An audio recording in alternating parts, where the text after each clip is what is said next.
Live from the 607, it's the Ocho Duro Parlay Hour, where we're talking everything going on in the world of sports. Join in the conversation on social media with the hashtag ODPH, because here we go. Instead of looking deep inside, every word I have to say, keep it simple. Welcome to an all-new edition of the ODPH podcast, better known as the Ocho Duro Parlay Hour. What is happening, everybody? Thank you so much for joining us this week. My name is Ken M., but joining me in studio, as always, you know him. He's the co-host. His name is Padawan J. Oh, let me talk to you. Yeah, and boy, do we have a lot to talk about in the land of sports, and we definitely want to interact with you. So, Pad, where does everybody head after the show? ODPHpodcast.com. Right on. You swing on over to the website, check out all the social media accounts. Everything's been updated. Everything is there to follow, subscribe, and interact with. We can't make it any more easier. The TeePublic store link is there. Shout out to everybody that was buying during the sale this past weekend. The Patreon link is there. One tier, $2 a month, and bonus content on the way. The blog section, the classifieds, which has friends of the show such as 3FM Podcast, Dragon Master Games, Nerd Initiative, and so many more. The directory, which, Pat, how many providers are we on? 117,000. Sounds about right to me. I don't question it. He is a statistician, folks, and he knows things. He knows, and he knows more. The music section, which also has friends of the show such as Brian Wolf and the Howlers. Shout out to Robots, Second Suitor, Tom Jolo, Floodlands, the list goes on and on and on. Basically, if it's anything and everything it is, the ODPH, you can find it at odphpodcast.com. And always remember on social media to use the hashtag ODPHpod. Kicking off this edition of the sports show, well, it's football season, so we have to recap the week that was. And this is time to talk about some NFL action if you're new to the show. So, Pat, kick us off. Yeah, so we're going to talk about one of my locks. You know, I chose the Kansas City Chiefs to beat the Broncos, but not much there. But the other lock I chose was the San Francisco 49ers to beat the Cleveland Browns, which they did not, losing by the final score of 19-17. For Cleveland, P.J. Walker, 18 of 34 for 192 yards passing, no touchdowns, 2 interceptions. Brock Purdy, 12 of 27, 125 yards passing, 1 touchdown, 1 interception. Christian McCaffrey led San Francisco in rushing with 11 carries, 43 yards, no touchdowns. Jerome Ford led Cleveland in rushing with 17 carries, 84 yards, no touchdowns. Amari Cooper led Cleveland in receiving with 4 catches, 108 yards, no touchdowns. And Brandon Ayuk led San Francisco in receiving with 4 catches, 76 yards, and no touchdowns. Well, the easiest way to describe this game is injuries hit San Francisco. Yes. Christian McCaffrey, the MVP of the season thus far, when he went down with what appeared to be a rib injury of some sort. Something like that, yeah. That definitely changed the dynamic up of the game. And then also Deebo Samuel went down, Trent Williams went down. So the 49ers, unfortunately, fell to the injury bug. Now, the fact that Cleveland hung in there and took advantage of the situation was great for them because, I mean, obviously they're still trying to win the game no matter what injuries happen. But what was really telling is the 49ers just really could not get the ball moving forward without McCaffrey. And this is why he is the bona fide MVP. I don't think there's any debate about this. You saw what happened when you take him out of this equation. Yeah. Brock Purdy played a great game, but it wasn't a Brock Purdy game. No. And then you see the wide receiver core. I mean, other than Ayuk and Jennings, everybody else had under 10 yards receiving. Yeah, literally. Jennings had 26. Ayuk had 76, as I mentioned, but then you've got McCaffrey, 9. Kyle Juszczyk, 9. Ray McLeod III, 4. George Kittle, 1. Ross Dweller, technically targeted once, did not catch it, so 0. Deebo Samuel, technically targeted once, did not catch it, so 0. Yeah. So you can obviously see when McCaffrey was taken out, the whole game plan went out the window. And this was very telling, especially for a 49er team that we said if they stayed healthy, they're winning the whole thing. We saw now when they are healthy, or they're not healthy, I should say. Excuse me, proper English here. This is a situation that if I'm the 49ers, it's a wake-up call to a degree. Yeah. That somebody else is going to need to step up, whether it's Jordan Mason or Ray McLeod. Somebody is going to really need to pick up the slack if McCaffrey is hurt, and especially if it's a long-term injury. Now, as far as we've heard injury report-wise, he is not going to miss a game. So we're not sure. I'm looking at the injury report on ESPN.com. For Deebo Samuel specifically, he was listed as questionable yesterday, with the San Jose Mercury News reporting that Coach Kyle Shanahan said Monday that Samuel is day-to-day because of the shoulder. And then in regard to Christian McCaffrey, this is reported today by the way of Adam Schefter of ESPN. It says McCaffrey, oblique/rib, isn't considered to be dealing with a long-term injury and could have a chance of being available for Monday's game against the Vikings. Yeah, so that would be huge if he's back. But if I'm the 49ers, I don't try rushing it. No, especially you just look at how things went once he left, and you brought up the lack of production. I mean, just even the lack of faith, I would say, because for the team, they had 25 total carries between the 1, 2, 3, 4, 5, 6 gentlemen on Sunday who got a carry. 11 of them were McCaffrey. So then 25 minus 11, you get 14. So the other 14 carries were from guys that clearly you didn't have a lot of faith in them.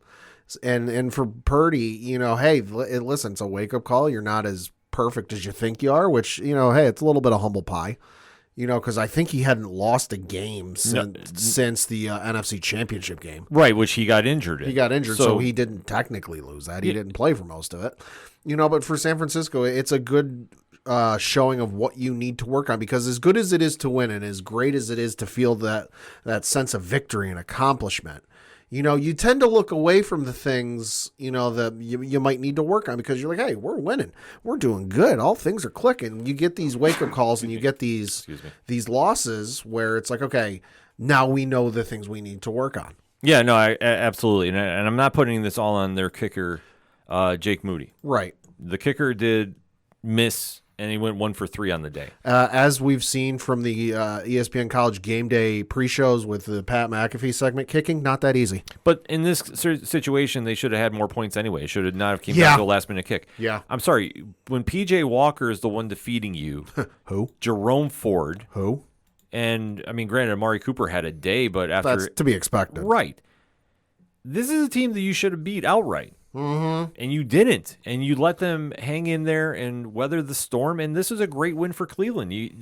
For them, it's something they can definitely build off of. Cleveland's definitely flying under the radar. I'm not saying they're going to make the playoffs, but I think their record's going to end up being better than people thought it was going to be, because just looking at the record, they beat the Bengals week 1. They only lost by 4 points to the Pittsburgh Steelers. Mm-hmm. They whooped the shit out of the Tennessee Titans 27-3.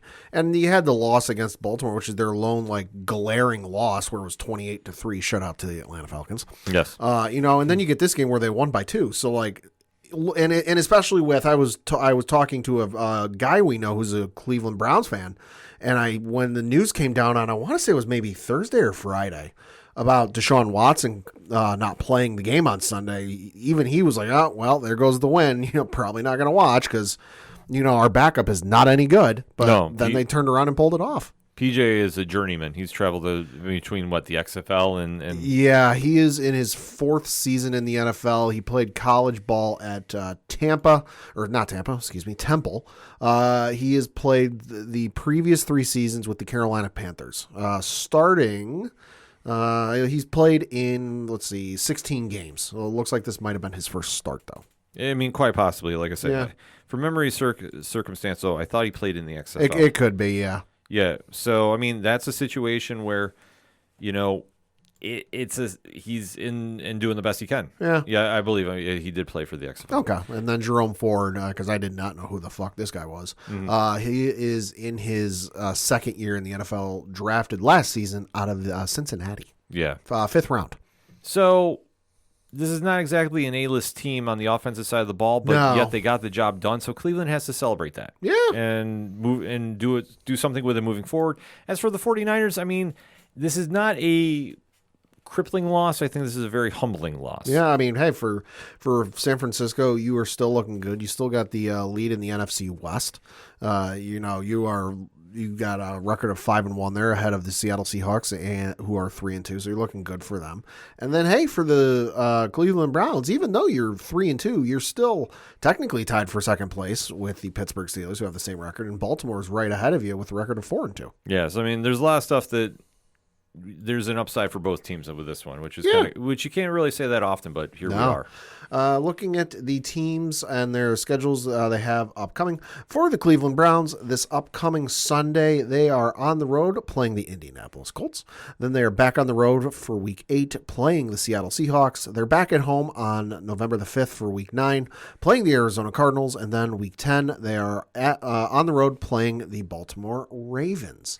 For the San Francisco 49ers this upcoming Monday, as I alluded to earlier with the Christian McCaffrey report, they're on the road playing the Minnesota Vikings. That is on Monday Night Football. Week after that, they're at home against the Cincinnati Bengals. Then they've got a bye week in Week 9, and then they come back in Week 10 on the road playing the Jacksonville Jaguars. Well, like I say, it's going to be an interesting week and rebound for both teams. So there's a lot of promise to be had on both sides of the ball. And I think, especially in San Francisco's case, if McCaffrey is good to go, I wouldn't rush him back, but you're going to need somebody to step up and do the workload. Yeah. Because you can't be a one-dimensional team, much like the other team we're going to be talking about now. Yeah. And that's the Indianapolis Colts. Yeah, so I picked the Indianapolis Colts to beat the Jacksonville Jaguars, which they did not, losing by the final score of 37-20 to the Jacksonville Jaguars. You got Trevor Lawrence, 20 of 30 for 181 yards passing, 2 touchdowns, 1 interception. Gardner Minshew, 33 of 55, goddamn, 329 yards passing, 1 touchdown, 3 interceptions. Zach Moss led Indianapolis in rushing with 7 carries, 21 yards, only 1 touchdown. Travis Etienne Jr., 18 carries, 55 yards, 2 touchdowns. For the rest of their rushing game. On the receiving side, Christian Kirk led Jacksonville in receiving, 3 catches, 49 yards, 1 touchdown, and then Michael Pittman Jr., 9 catches, 109 yards, 0 touchdowns. Also should note, Travis Etienne helping me win my fantasy games this week. 3 catches, 28 yards receiving, no touchdowns. Well, Jacksonville is playing better than we thought they were going to be doing, obviously. Yep. Being the best team, arguably, in the AFC South. There's no arguably. They're in first place. Yeah, I mean, that's the one situation. Statistically, they're the best. Yeah, looking around that division, I mean, it's weird even saying because it's really Jacksonville and everybody else. I mean, Houston's showing glimpses of, like, hey, they might be decent. Glimpses, yes. But are we expecting, like, deep playoff runs this year? Nah. No, nobody from this division really even scares me. If you want to know how a lot of people feel about the Tennessee Titans, look at how DeAndre Hopkins handled it on Sunday. Exactly. So seeing Jacksonville do this, especially when it's a rival in your division, I would say I was really not super surprised, but I think the biggest headline here is Gardner Minshew is not the Gardner Minshew I think people were thinking. No, well, and I mean, just looking at the entire division, Jacksonville, I would say, is the most developed of the 4. You know, you've got Lawrence, who's in his, third year now? Something like that. So he's been around a while. He's been in that system a while. He's starting to really get it and understand things. Indianapolis, in flux. Obviously, Richardson did not play this Sunday. There's talk he may miss the entire year because of an ACL injury, Man, I believe is what is being reported. Houston, obviously, still early. You know, you've got the rookie quarterback there. And then Tennessee... Listen, all I got to say about Tennessee, no disrespect to Titans fans, but DeAndre Hopkins' reaction on Sunday was when he got up and left the bench after, I believe it was Tannehill sat down next to him because he wanted nothing to do with Tannehill. Says all you need to know about that team. Oh, exactly. Tennessee is a mess right now. They're as dysfunctional as your Thanksgiving dinner might be. You know, but for this game, good performance from Lawrence, 181-2, you know. He's got an okay receiver core, but it's not exactly going to light anybody up. Like, oh my God, he's got, Randy Moss, and he's got Jerry Rice, and he's got Terrell Owens, and he's got, he's got Jamar Chase. They're serviceable. Christian Kirk is okay. Evan Ingram's fine. Calvin Ridley's not bad. Etienne's their best player on offense. Let's be real. Mm-hmm. Well, I mean, you have to take a look at that team, and especially Christian Kirk for the amount of money they paid him. Yeah. I mean, let's not forget, 4 years and $98 million. Yeah. Just saying. He has to be producing like this. Calvin Ridley has been a diamond in the rough for him. Yeah. But this game he didn't show up because, let's face it, we've said this time and time again. Indianapolis is the most boring team. They're fundamentally sound. Albeit, though, if I was a Colts fan, I would be concerned with that running game. Yeah, only 8 carries and 19 yards from Jonathan Taylor. No touchdowns. This was his second game playing. I had to look that up. I thought it might be his first. No, it's his second. And then Zach Moss, 7 carries, 21 yards, 1 touchdown. That is concerning as hell. Yeah, you take them out of the equation. I'm sorry, Minshew is not winning you in a shootout with anybody. And especially Jacksonville's defense isn't like, lighting up the scoreboard with, oh my God, look at what they can do. No. You don't have a ball hawk in the secondary like an Ed Reed in Baltimore. You don't really have a guy can come over the middle and just break up a run before it gets across the line of scrimmage. Mm-hmm. Don't get me wrong, Jacksonville's got a good defense. They're holding up fairly well. But is it scaring me when I look at the preview for if my team's going to play him this upcoming week? No. Absolutely not. No, there's nothing scary about him. So the fact that the Colts got handled like this, I'd be a little concerned. Obviously, Richardson being out and arguably the year, that is tough. Yeah. That is tough. But this is where you have to figure out what you're going to do with Minshew. And if Minshew's going to be the guy, I mean, let's not forget there are a couple free agents on the market right now that they could possibly bring in.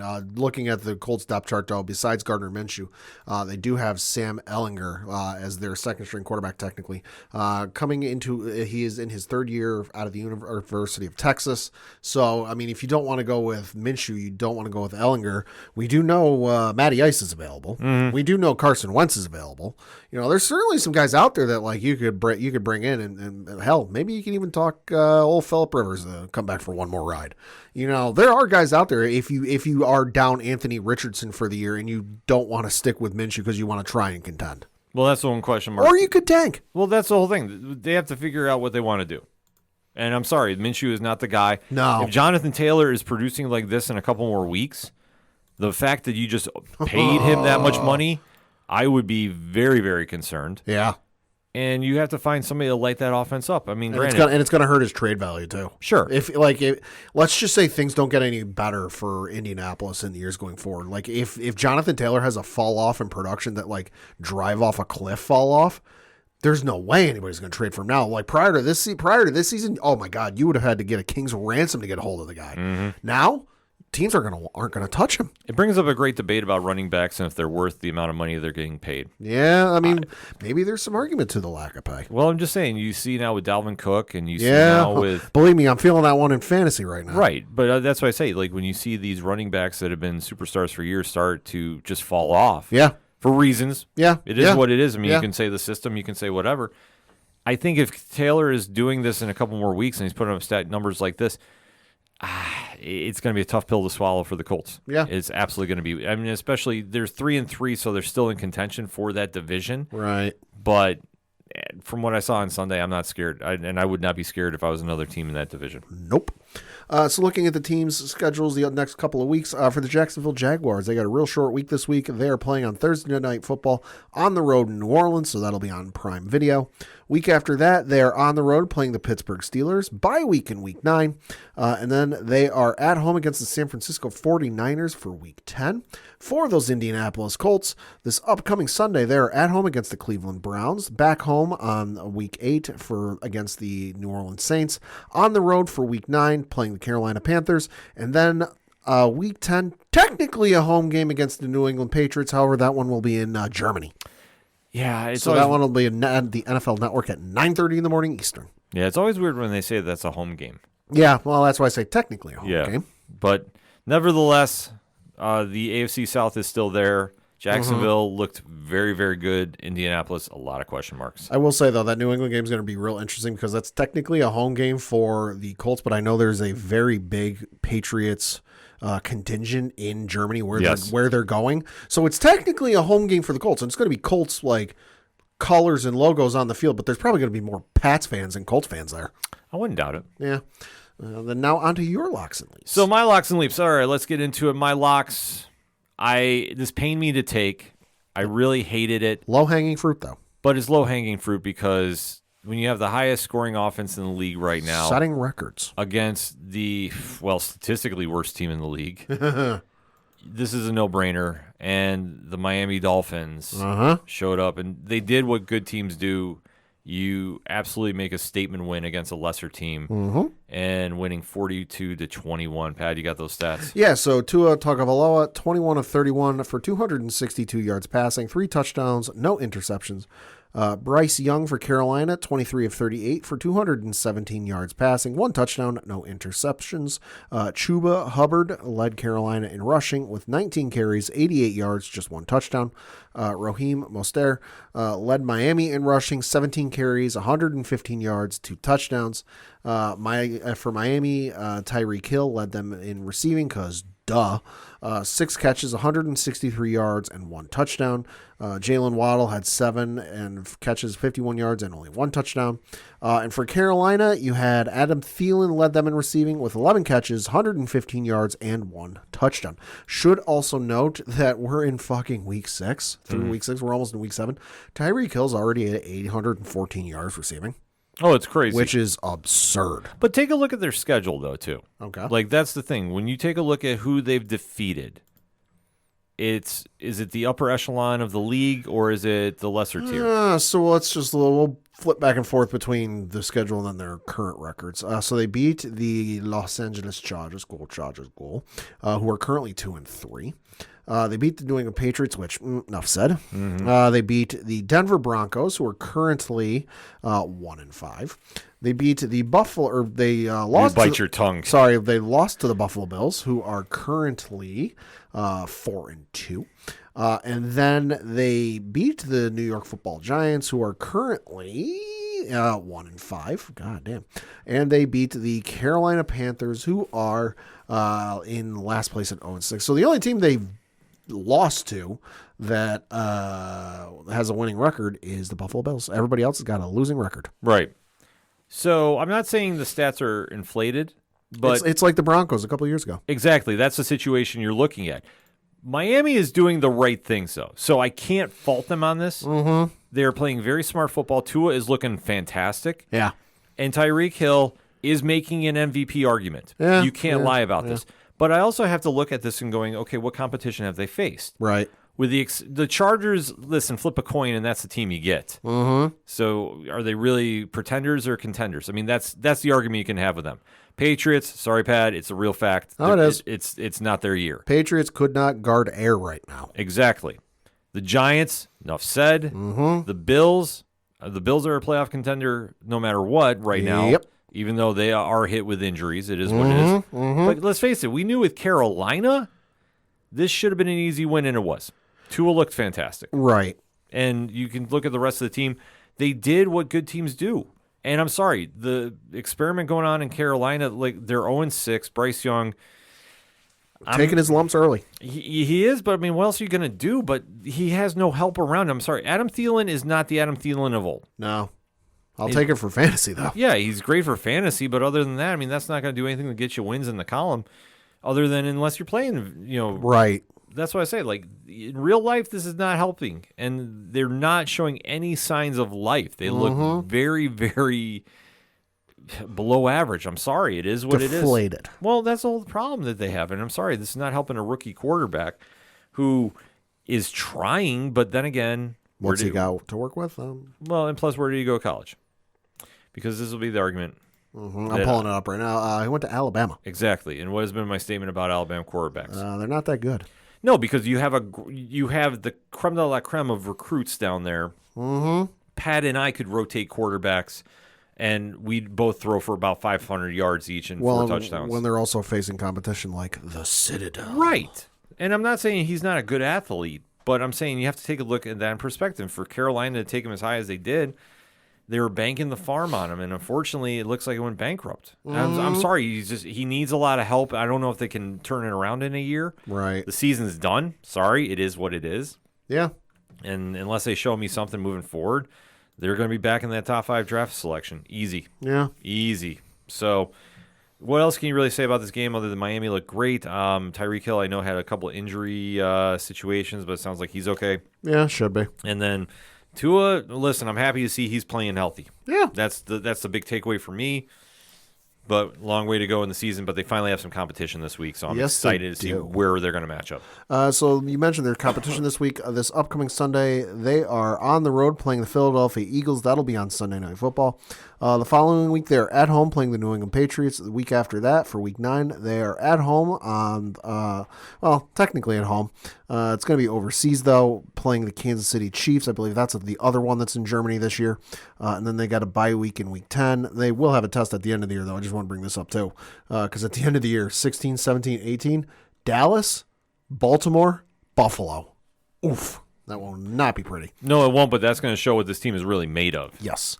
And for the Carolina Panthers, they're on a bye week this upcoming week. Following that, they're at home against the Houston Texans, at home against the Indianapolis Colts for Week 9, on the road in Week 10 playing the Chicago Bears. That'll be Thursday Night Football on Prime Video.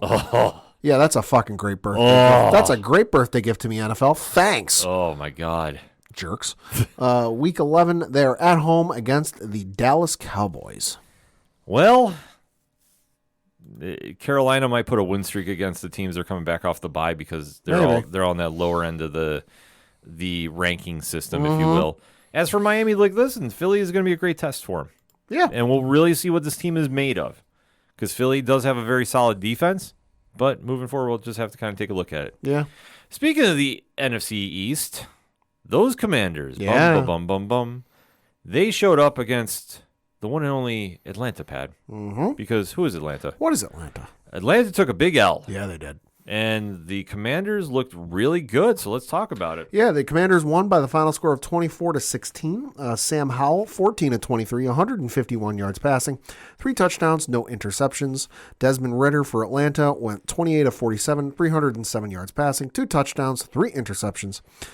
Tyler Algier led Atlanta in rushing with 13 carries, 51 yards, no touchdowns. Brian Robinson Jr. led Washington in rushing, 10 carries, 31 yards, no touchdowns. Terry McLaurin led Washington in receiving with 6 catches, 81 yards, no touchdowns. And Drake London led Atlanta in receiving with 9 catches, 125 yards, and no touchdowns. Also noting Kyle Pitts. 4 catches, 43 yards, just 1 touchdown. Yes, that helps out a lot of fantasy owners. Just saying. Because he's always projected to be in that top 5 of elite tight ends, and it just hasn't happened. Much like Atlanta, is on the rebuild.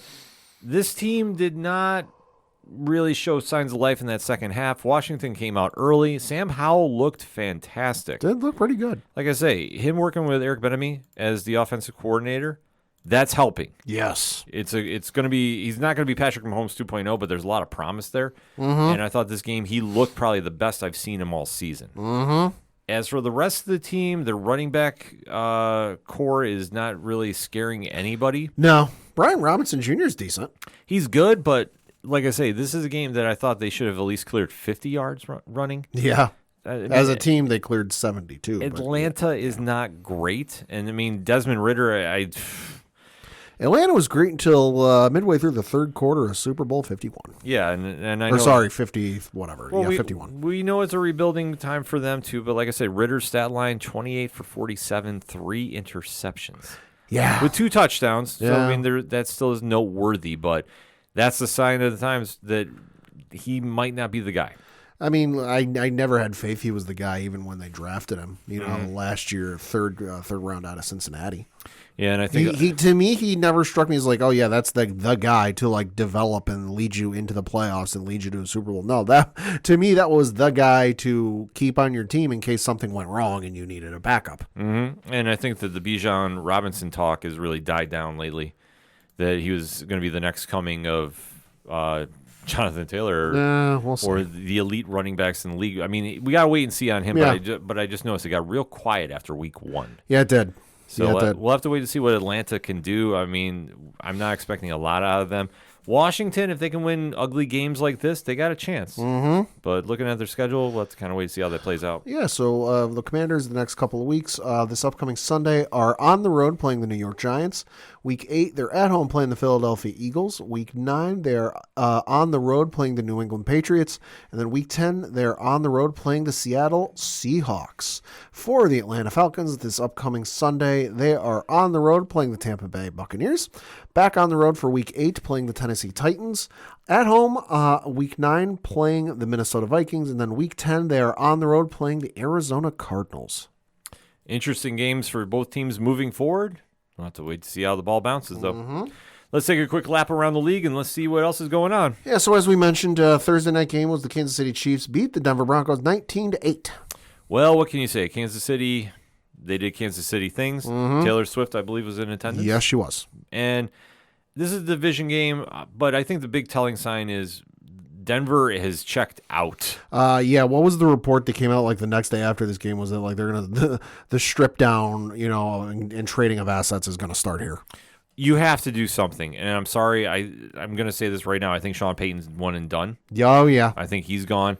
Yeah. Russell Wilson, I don't know who is gonna pick him up.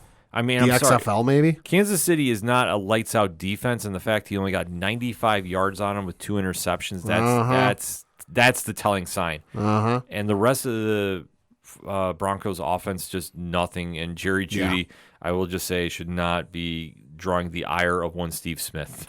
Yeah, and if you're going to talk that talk, you better back it up. Exactly.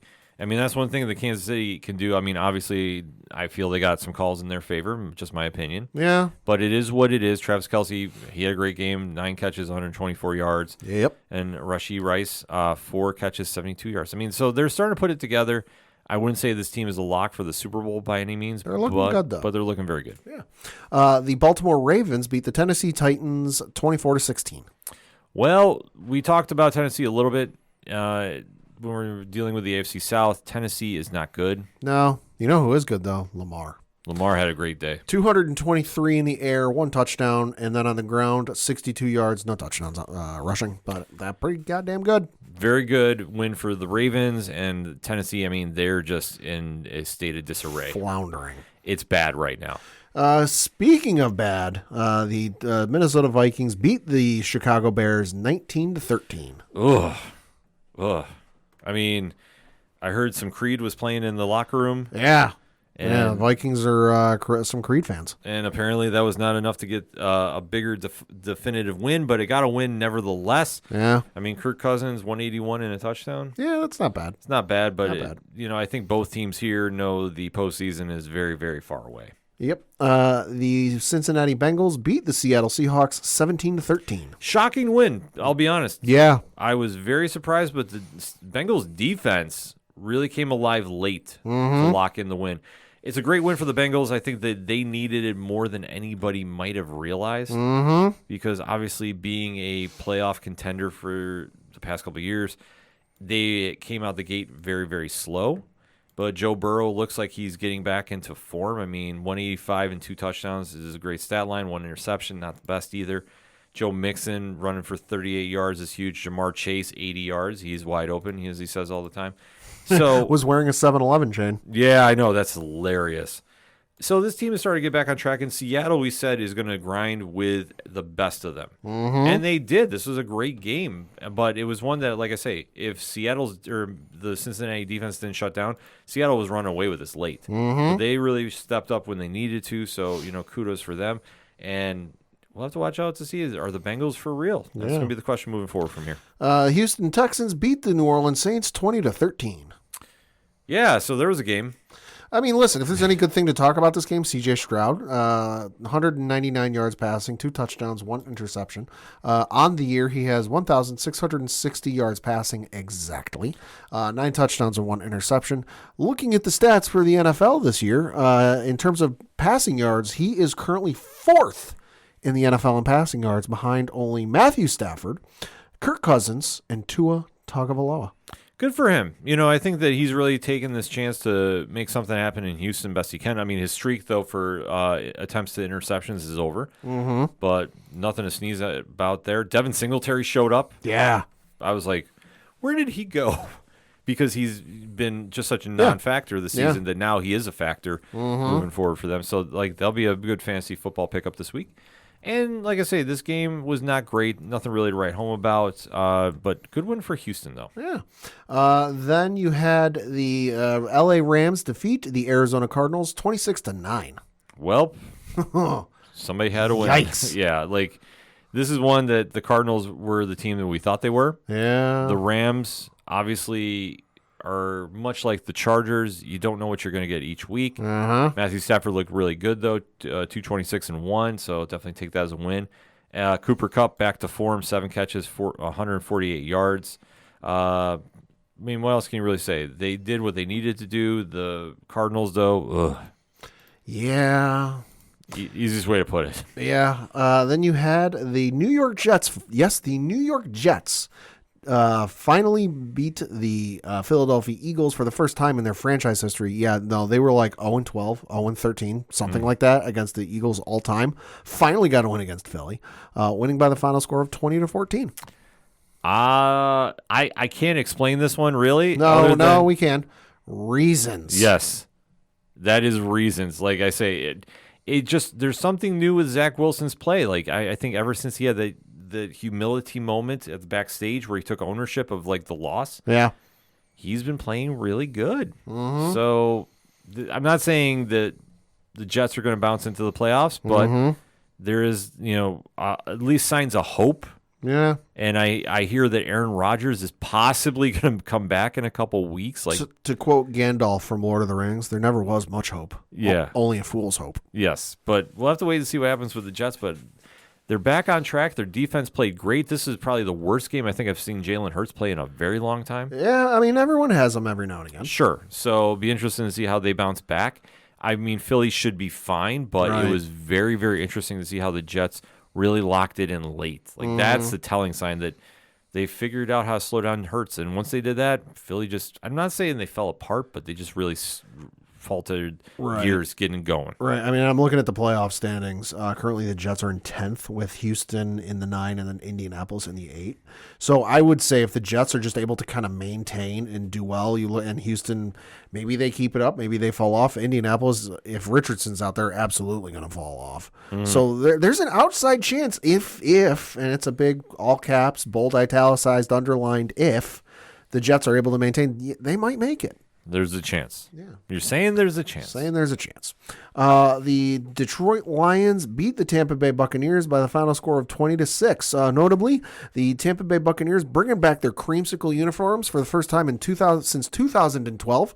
And based off the performance of this game, maybe they ought to put them back in the closet. I was just going to say that it's not as cool as they think to bring those uniforms out. And if memory serves, like the last couple of times they brought those uniforms out, which isn't much, they did it like 2012, and I think I read they did it once in 2011. They lost both games. Yeah. Put them back in the closet. I think they're going to need to. Detroit playing lights out football right now. 5-1. I'm happy for this. I am all in about Detroit. I think that they are definitely on the right track after so many years, and they're playing great on both sides of the ball. That's the big win too. Jared Goff, vastly underrated of how he's putting up some stats. Yes. And then we do have one more game before we break our teams down, and that is the Cowboys. Yeah, how about them Cowboys?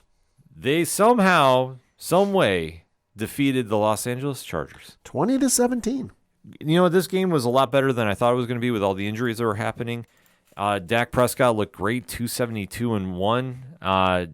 Also, the leading rusher for Dallas, that was a little alarming. Not ideal. Yeah. CeeDee Lamb, he actually showed up and had a game, 7 catches, 117 yards. Lived up to that number 88 jersey on his back. But this, again, is a typical Chargers game. You have a team that you should beat because of all the injuries, and yet you can't close the deal no matter what. Herbert played very recklessly, though, late. I know an interception, especially under 2 minutes, just throwing the ball away. That was very unlike him. Yep. But this is where the problem happens with the Chargers. The games they should win, they lose. The ones that they should lose, they flip a coin, and that's what you get. And I'm sorry, I'm not sold on the hype around this team. I mean, for fantasy-wise, yeah, they put up numbers. They're great for fantasy. But that's it. Yeah. As far as being real contenders, I'm sorry, I just don't see it here. Yeah. But great win for Dallas, though. Yeah, no, good win for Dallas, especially with a lot of dignitaries and alumnus, I guess you could say, in attendance. I know Michael Irvin was there. Jimmy Johnson was there as well. The Dallas Cowboys fans' favorite media pundit was there, Stephen A. Smith. Yes, he was in attendance. I was waiting to see his reaction to that one. Yeah. And we got to talk our two teams. My Patriots lost to the Las Vegas Raiders 21-17. We scored points. Yeah. Fucking, like, that's about all I can say out of this. You know, it looks like they started figuring some stuff out on offense. Maybe. We'll see. You know, it's not going to be any easier this upcoming week with Buffalo on the docket. But the fact that they scored points, you know, was good to see. Ezekiel Elliott finally found the end zone, you know, but it was optimistic. But this just fucking Christ, this offensive line is like the worst. I saw a stat this past week where Mac Jones is needing like 3.7 seconds time to find his receivers and get the ball out. His offensive line is giving him 0.7 seconds.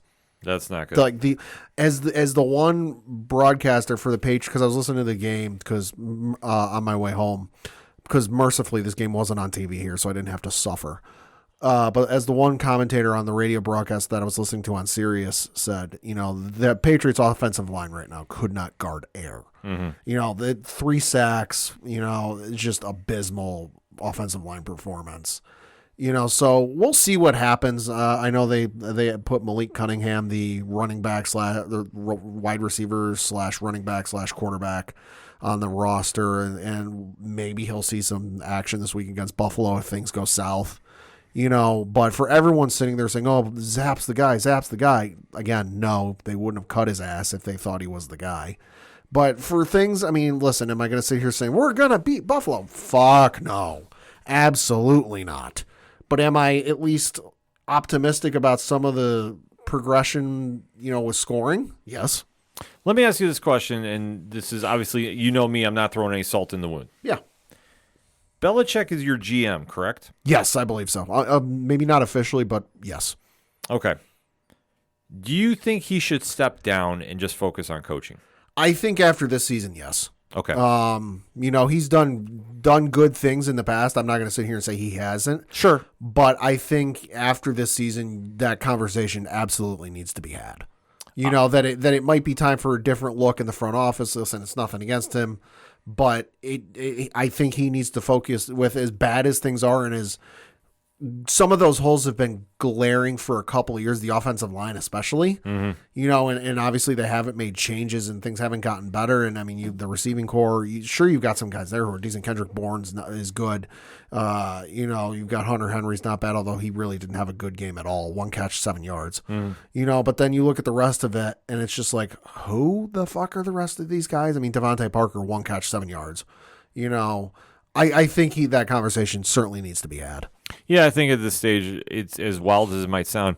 I'm not saying the game has passed him by any stretch of the imagination, but what I think is the talent that he is bringing in. They just need a fresh set of eyes. Yeah, is just he's too stuck in his ways. Yeah. And he just needs to either focus on coaching, which I think is the smart play to do, or if he really is just like, you know what, the game is just not in me and I don't have the heart for it anymore for reasons. Right. Bow out. Yeah. There's no shame in it. There's nothing wrong with it. I think for the Patriots, that's the question mark you have to ask because that's fair. Yeah, Mac is not the guy. It just, I'm sorry. It ain't looking like it. No, I'm just saying, what you see on the game tape, he's just not the guy. And it is what it is. It's not a shot. It's just. No, it's facts. But the only thing I kind of wonder is if the offensive line wasn't so bad and the stats weren't there, that, like I said, he needs almost 4 seconds to find a receiver and get a pass off, and his offensive line is giving him less than 1 second. If the numbers were a little closer, that, like, let's just say he needed 3.6 and the offensive line was giving him 3.3. Yeah. Like, all right, that's not that big of a difference. It's pretty much identical. Then you could sit there and go, okay, yeah, he's not the guy, but like he's not showing progression. He's not showing, you know, okay, he's plateaued. Exactly. He's plateaued. But this is with a fucking dog shit offensive line. Oh, I grant you. If the offensive line were better and they were actually fucking giving him the time of day to do anything other than blink, you know, I could say, yeah, they need to move on, but it's just so hard to say. It's very tough, but I think, unfortunately, he is just plateaued. And in this day and age, you have to find ways, if you're going to be a great player, to elevate around you. And unfortunately, he's capped at where he is. It is what it is. Yeah. It's not to say when he came in he wasn't, but once you hit that level, teams start figuring you out. Especially when there's game film. Exactly, and that's the problem that I don't think he's done. I think he got very comfortable, and I think he's just kind of just going through the motions because he knows that he's hit his ceiling. Mm-hmm. And I think with Belichick, too, it might be a little bit of arrogance, it might be a little pride, but I think that stubbornness, though. Yeah, I mean, however you want to define it, but he's got to step down as in that position. Yeah, as GM, yeah. Yeah, as GM. If he wants to stay as a coach, he can stay as a coach. It's fine. Oh, yeah. But as far as personnel, you need somebody in there with a fresh mindset that really wants to shake things up because that's what this team needs. And they're not getting it right now with Bill because it's reasons. We've seen the Bill O'Brien offense works. Now, granted, you had the greatest of all time, Tom Brady, there. Sure. But at least you've seen it can work if you've got the right tools in there. And clearly, they're trying to hammer in a nail with a saw, and it's not working right now. Yeah. They have a lot of work to do for New England, especially before next week. And I'm not saying this because I'm a Bills fan, but I'm just saying they have a lot of work to do in a short amount of time. It's going to be fucking ugly next week. For me. Well, for you maybe, but I will say this. I thought the Bills should have absolutely drop an easy 40. See, I'm going to get worked up, so I'm probably going to be messing my words up. So is my aunt, an avid Bills fan. But you have to take a look at this. Uh-huh. The Bills won 14-9. Yes, they did. They didn't score until the fourth quarter. I'm looking at the box score. You are correct. Against one of the weakest Giants defenses on the planet. The worst team in the NFL. Easily. And the fact that they were down 6-0 at half. Concerning. Is frightening. Uh-huh. And Josh. At home. Well, you know what? It reminds me of earlier when they took a team too lightly and they got burnt. And this is the same scenario that obviously they knew they were going to beat the Giants, sure. But the fact that Josh put up 169 and 2, one interception, not the greatest stat line.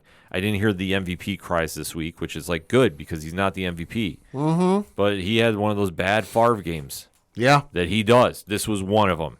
And the fact that James Cook only got 71 yards against his team rushing on the ground, that is alarming to me as well. The other alarming thing is the lack of clock management from Tyrod Taylor. Holy fuck. Well, that's something that he struggled with, in my opinion, quite some times. This is nothing new. That egregiously, though?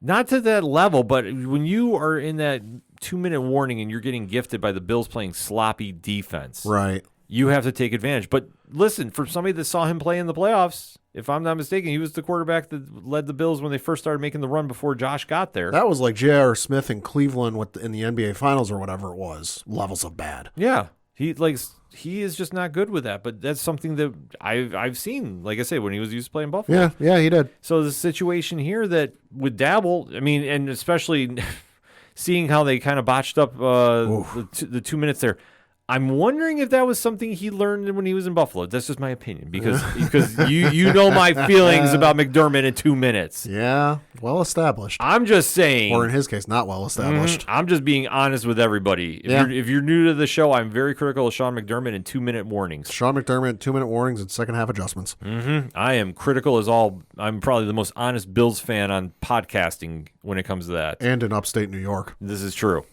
And the Bills should have lost this game. They should have lost outright. Now, let me ask you this, because I know this was the big talk on Monday. What's your opinion on that final play? Oh, it was pass interference. Okay. No, it was. We got away with one. Okay. The fact... at the holding at the least, too. Holding at the very least, but here's my take about this, but I say this with any team. Okay. Holding happens every play. Yes, that's why you wear the same color gloves as the other team's uniforms. Exactly. So if they didn't call it, I understand. And sure. Especially because in a situation like that, there's a time when you have to swallow the whistle and let the game play. Yeah. But sometimes when it's egregious like it was, and that pass interference was. Yeah. The fact they swallowed the whistle, in my only opinion, this is just me opinionizing. Yeah. It's because they called the penalty before, and they didn't want to have a riot in Buffalo. Okay. Yeah, I didn't think of that, but that could be. That was my only thing, is I go, there's no way they're going to call back-to-back, because you will see that place go absolutely insane. Yeah. There's certain areas you don't do that. You don't do that in Philly. You don't do that in Vegas. You don't do that in San Francisco, and you don't do that in Buffalo. Yeah. Just saying. So when that happened, that's why I was like, it's an ugly win, but I will take it on to next week. And it's going to be a tough matchup because Belichick does know how to shut the Bills down. Bill Belichick did win a game against the Buffalo Bills with one pass attempt. Yeah, so it's not out of the realm of thought that he's going to have something schemed up for him. It's going to be a real test. They should win. Yeah. But it's division. I'm not counting that W just yet, but they beat the worst team in the league, albeit though it was ugly this week, and that's what I'll take home as a victory. Mm-hmm. Lot to talk about this week in the NFL, so definitely hit us up on that hashtag ODPH pod. What is your thoughts about the week that was in the NFL? We definitely have to have that conversation. We're going to take a quick break. We'll be right back. Hey, this is Scott Snyder, and you better listen to the ODPH podcast, or I'm coming for you, and Batman is coming for you. Coming back for the final segment on this edition of the ODPH podcast. And Pad, what you got? Got a couple things to talk about, first of which obviously being the local minute, because the Binghamton Black Bears season did kick off this past weekend in the Federal Prospects Hockey League, where they started their season off. They were supposed to start their season off on Friday on the road playing the Elmira River Sharks, but because of some equipment malfunction up in Elmira, that game has been postponed. So their season opened up on Saturday here in Binghamton against those same Elmira River Sharks, where they picked up the win by the final score of 7-3. Looking ahead to this upcoming weekend, they are on the road this Friday, October 20th at 7:30 p.m. Eastern, playing the Danbury Hat Tricks, and they're back home this Saturday, 7 o'clock Eastern, at the Visions Veterans Memorial Arena here in Binghamton, playing those Danbury Hat Tricks. So for more tickets, information, all that good stuff, go to binghamtonblackbears.com. And we got to talk some Olympics. Okay. Because the Olympics here are coming to France about 6-7 months, whatever, or maybe 8 months, whatever it is, coming up in Paris, France this year. But 4 years after that, they're coming here stateside. It's going to be in Los Angeles, specifically in 2028. And 5 sports have been added to the Olympics for 2028. Okay. So reading from a post on Olympics.com, part way into the article, it does say, quote, "The 5 sports were proposed by the LA 28 organizing committee as a package for their edition of the games only, and were reviewed and supported by the IOC's Olympic Program Commission and Executive Board." Those sports that have been added are baseball and softball. They're back. They were both in the Olympic Games most recently as of Tokyo, the 2020 Games. Cricket's into the Olympics. Lacrosse has been added to the Olympics. Okay. Squash is going to be making their its Olympic debut in Los Angeles in 2028. And for the first time ever in Olympic history, flag football. Let's go. So, of course, with flag football being added, everyone got wondered, what's the NFL going to do about this? So reading from an article on NFL.com, it reads, quote, and this is from the Associated Press, quote, "If Tyreek Hill and other NFL players want to switch to flag football for a summer and compete in the Olympics, the possibility is becoming more real." NFL executive Peter O'Reilly said Tuesday the league will work with the Players Union on allowing current and former players to participate after flag football was among 5 sports officially added to the 2028 Los Angeles Games by the International Olympic Committee. Quote, "It is the pinnacle of sports globally," O'Reilly said at the league meetings. "Ultimately, that decision on the makeup of Team USA is a decision of USA Football and the national governing body or the governing bodies around the world in similar roles because we are thinking about Team USA. But there are also a lot of other passports in the NFL. 113 foreign-born players on NFL rosters as of Week 5. So, that opportunity for athletes to represent their countries, we understand the desire, what they have spoken out about, and what we will continue to do is work with the players, NFL Players Association, and the clubs in the time ahead to determine the process and then work with USA Football and IFAF on that," close quote. Hill, the Miami Dolphins all-pro wide receiver, expressed his interest after the official announcement, asking fellow NFL players to, quote, "bring one home" in a post on Twitter. Quote, "You know how amazing it would be to assemble a super team to play in the Olympics," Hill later said on his podcast. So, close quote. So, not going to lie, this team they put together is going to look like a goddamn dream team. Yeah. It's going to be the most, especially if it's current and former. Like, if you got some former players, especially Hall of Famers that can still go and are willing to go, It's gonna look like a Madden team. It's going to be insane. Oh my god, It's going to be absolutely crazy. it's gonna be so much fun to watch. Oh my God, yeah, I'm all in about this. I am too. And then we got to talk a little bit of wrestling because Crown Jewel's coming up here for the WWE. That is their next premium live event, November 4th to be specific, from over in Saudi Arabia. Not much known about the card thus far. The matches we do know, though, are presumably the main event's going to, or what we know is the main event right now, is Seth Rollins versus Drew McIntyre for the World Heavyweight Championship. And then in a fatal 5-way match for the Women's World Championship, this was announced last night on Monday Night Raw, Rhea Ripley is going to be defending her belt against Nia Jax, Shayna Baszler, Zoe Stark, and Raquel Rodriguez. Interesting setup for the Fatal 5-Way, but Yeah. I'm going to say this. I've said this for a while. I think Shayna Baszler is walking out with that title. Yeah, something tells me with that many bodies involved, Rhea ain't walking out retaining. And that makes perfect sense. Yeah. And I think that they do the switch there that would make a lot of attention and really create some storylines for Rhea moving forward. Mm-hmm. And then for the Seth Drew match, I mean, they're doing the slow build-up for it. Mm-hmm. I don't know. There's something about this I just don't think Drew's winning, even though they've done a very decent build for it. Yeah. But there's going to be a lot to watch with that moving forward. And then we got to talk about NXT last week because boy was that a show. Yeah. Holy shit. So you had Cody Rhodes there to make announcements, plural. He did announce that there, along with the NXT Women's Breakout Tournament, there will be an NXT Men's Breakout Tournament. And then there's a certain tag team tournament that's going to be... yes, let's go. Dusty Rhodes Tag Team Classic is going to be back as well. He was also playing the part of general manager for one night, I guess GM for one night. So he did make a couple of matches for this upcoming week on NXT. But yeah, you had Asuka versus Roxanne Perez. Asuka emerged victorious. And I heard this ridiculous statistic that is still true. Asuka has never lost in NXT. She beat Roxanne Perez. Asuka has literally never lost in NXT. Asuka is a cheat code in NXT. You had the British Strong Style match where it was Pete Butch, Dunn, and Tyler Bate. And then you had Ridge Holland there with Gallus, Joe Coffey, Mark Coffey, and Wolfgang in a pub rules match. That one wasn't bad. It was all right. It was all right. It was fun.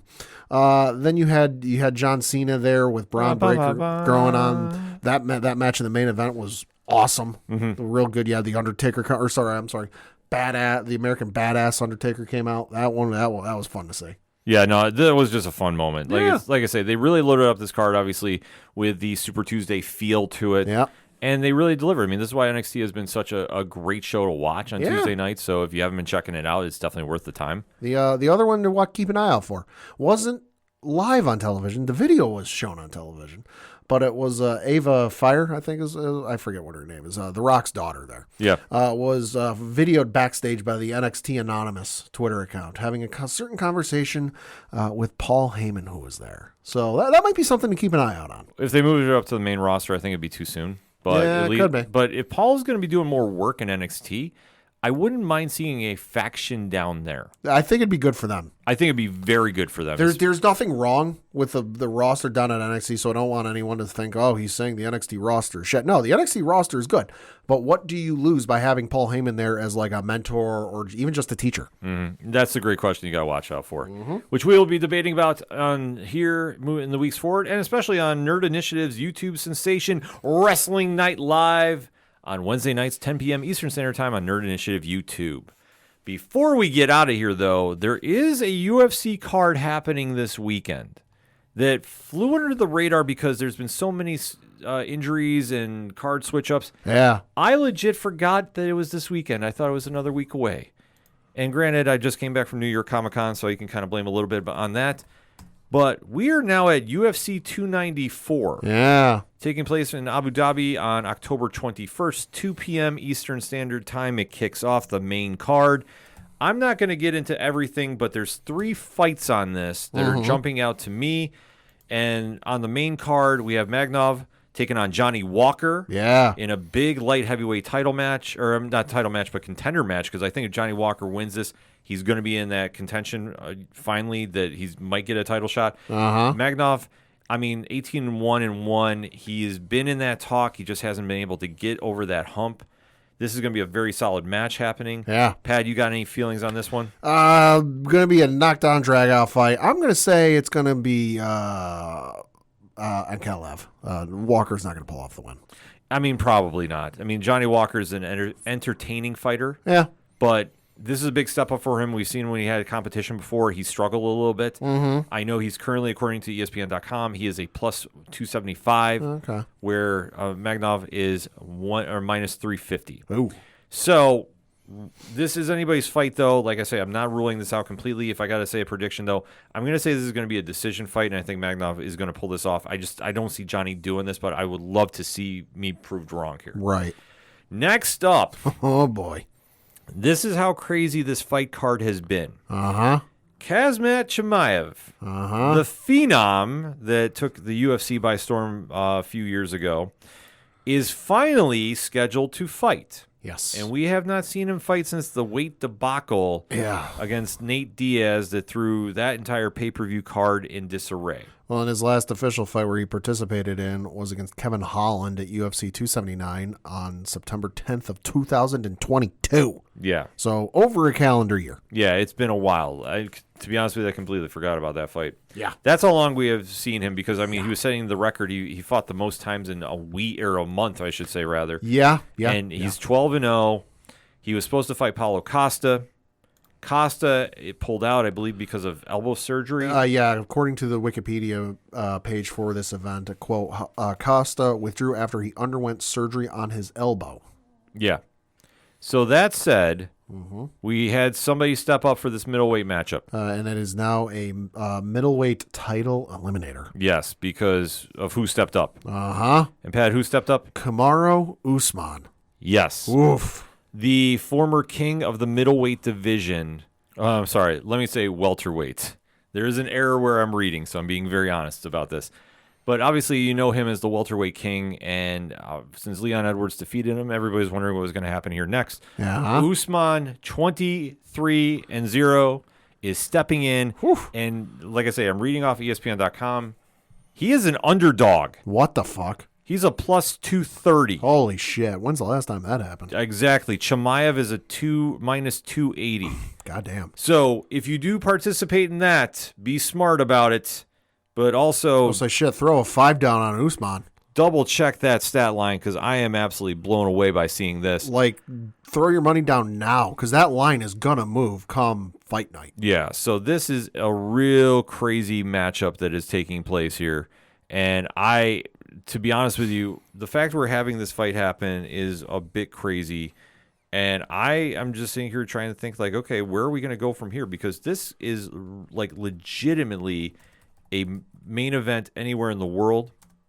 And especially with who is involved. Uh-huh. And, I mean, I think they are going to be fighting at middleweight from where I'm reading now, doing a deeper dive. Right. But this is a little crazy that Usman is going to step up for that. This is anybody's guess, but I will say this. If Chimaev wins, this is a no-doubt title lock and load. Yeah, probably. I am just kind of very surprised to see this happen, and especially if Usman is moving up. I mean, this is a little crazy. Like I said, it's came out of nowhere because as far as I knew, he was sticking around 170. So, like I say, he is getting billed as a middleweight fight here. So I do stand corrected for my original statements. Pat, who you got here? I'm going to say Usman. It's nothing against Chimaev, but Usman's just a different dude. Yeah. He's a whole different level that, like, can Hamza, Chimaev stand up to him? Yeah, I think he can. But I don't know if Chimaev is faced anything quite like Usman. Mm-hmm. He's just a different dude. Yeah, Usman is definitely just a different fighter. He's like that dude when you watch like an anime, like a fighting, especially like a Dragon Ball Z type of thing. Yeah. Where like you watch him go through one arc and they beat the big bad in the one arc, and then they get to the next one and the next big bad shows up, and the main character or characters get their asses handed to them, and it's like, whoa, this dude's different. That's how I look at it with like Usman. Yeah. This is crazy, though, because, like I say, I'm actually going to quote the ESPN article as I'm reading in. Usman, quote, Usman ranked number 2 in the world at welterweight with Chimaev at number 4. This bout is going to take place at middleweight, where it was originally scheduled when Costa was the opponent. Wow. This is a big weight jump up. Yeah. Because I don't think Chimaev is going to come in down at 170 if he doesn't have to. This is going to be a true test. Usman is a legend, and he's up for the challenge. If he's taking this fight on short notice, this is crazy. I wonder if he walks around it that way. He might, which, I mean, Chimaev might walk around at 200. Like I could see that with he's a taller gentleman. I'm going to say this. I am going to take Chimaev, but I don't feel good about it. Okay. Because the only problem I have is Chimaev is going to want to take him down quickly with his grappling. Yes. And if Chimaev is weighing more at the time of this fight, which I feel he is, I'm not going to say it's going to be a Blachowicz Adesanya rematch, so to speak. But I think that extra weight is going to give Usman some problems. The thing that's going to be the tell with this is how this goes. If Chimaev can end this early, he's going to pick up the win. Yeah. But if Usman is able to weather the storm, because there is going to be a storm coming from Chimaev's hands and whatever else he throws him this way. But I'm looking at Chimaev's record. The longest he's ever gone in a fight that I can see is he went a full 3 rounds against Gilbert Burns in April of last year. Every other fight he's had has either ended in the first or second round. Yeah. This potentially, could be his first full 5-minute round fight. So if Usman is able to weather the storm and drag Chimaev into deep waters and drag him into those championship rounds that really test and define if a fighter's the guy or not, Usman, I think, could pull this off. He's going to have to. That's the only way. He's got to extend this fight out. Yeah. That's the only way he's got a chance to win this. I think. Yeah. But I'm going to tell you that weight. I don't feel great saying Chimaev's going to win this because I hate betting against Usman ever. Oh, yeah. But this is going to be a true test for Usman. And then if this can lead to a title implication too, I mean, that's a lot of moving parts happening here. Yes. A lot. But this is going to be a hell of a main event. But it would be a main event anywhere else if we did not have what we have at the top of the card. The most unexpected rematch in recent memory for the lightweight title. Islam Makhachev, 24-1-0. Yep.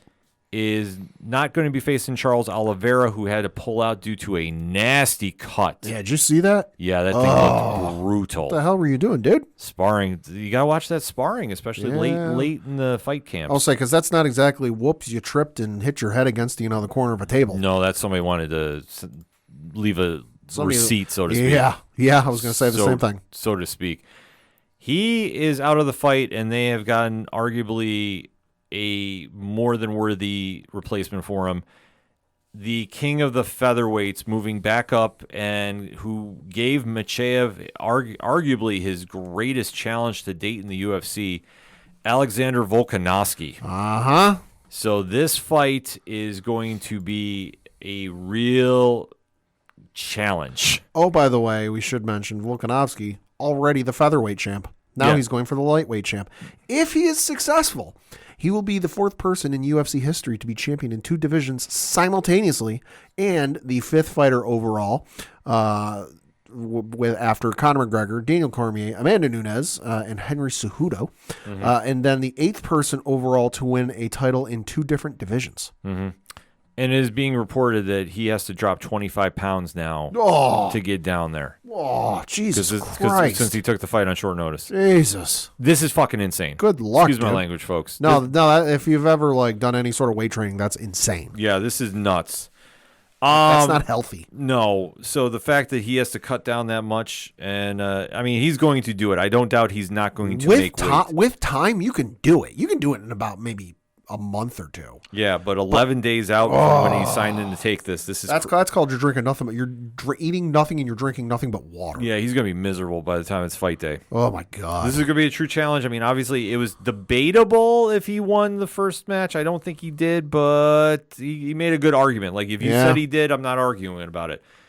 This time around, though, I think it's too much too soon. I think if he did a proper fight camp, I'd give him the benefit of the doubt. But I'm going to say Makhachev is taking this one. I'm going to say Volkanovski, just because, like I said, he's going to have to cut a lot of goddamn weight just to just to make weight. But he's only got to get to that and do that until the official weigh-ins, not the ceremonial, pomp and circumstance ones they do later in the day. We all know, as soon as he makes weight in those official ones in the morning, he can eat whatever the fuck he wants and gorge it. So he's going to make weight, come hell or high water for fight night. and then he's going to gorge himself, not to the point where he's sick, but he's going to eat like a madman, and he's going to swing. He's going to come in, I'm going to guess, 30, maybe 40 pounds heavier than his opponent. Yeah, well, he's going to need to. That is going to be the one thing that we're going to really see the effects of out the gate. Yeah. And can his grappling hold up? That's going to be the biggest question we have. Yeah. So if we can make sure that he can hang in there, it's going to be a great fight no matter what. I don't think this ends early. This could be another decision. I just hope it's not split. That's my only fear, that it'll be split because of reasons. Nevertheless, UFC 294 taking place this weekend. We'll definitely be recapping it on next week's sports edition. But, yeah, this fight just kind of snuck up on me, and obviously with all the changes on it, I was shocked that I saw him like, it's going to be taking place on October 21st. It's like it's already here. Yeah. A lot of headlines coming out of this in the UFC, so definitely make sure you stay tuned to ODPH social media, and we'll definitely be talking about it on next week's show, like I said, and in between. But that being said, for anything and everything that is the ODPH, you can find it at odphpodcast.com. That's all the sports talk for this week. So for the one and only Padawan J, fuck the Astros. I'm your host, Ken M. Thank you as always for listening to the ODPH podcast, better known as the Oshaduro Parlay Hour. See you next time.